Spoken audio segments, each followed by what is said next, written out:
Pag sinabi ako this time lang, tapos na yun. Hindi na na-extend. So, napakaganda, napakalaki na pinagbago. Ano pa ang difference ng, working in a movie set ng 1990s or 2000s sa ngayon, sa experience mo?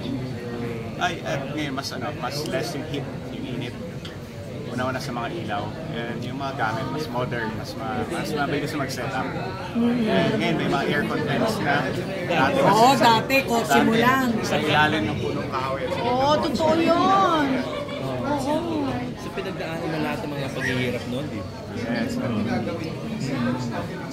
So, feeling mo, especially working hours dati was really outrageous. 24 hours, diba? Sabi ko nga, dalawang beses sa isang take, sa isang shooting, sa isang twice ko nakita yung experience yung sunrise. Pero dahil naman doon, na-train naman kayo magusto.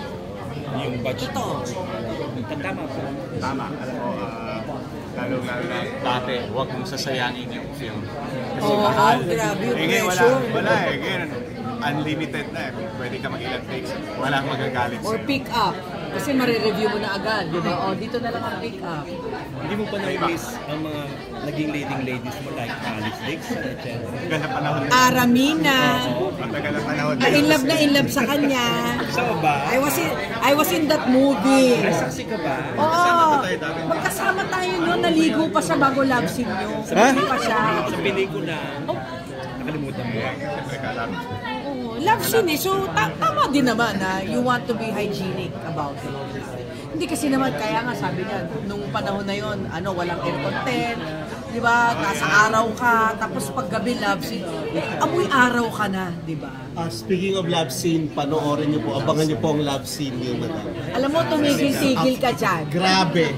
Alam mo, sinungaling talaga to. Huwag kayong maniniwala sa kalbo. Hindi na yan lang po siya.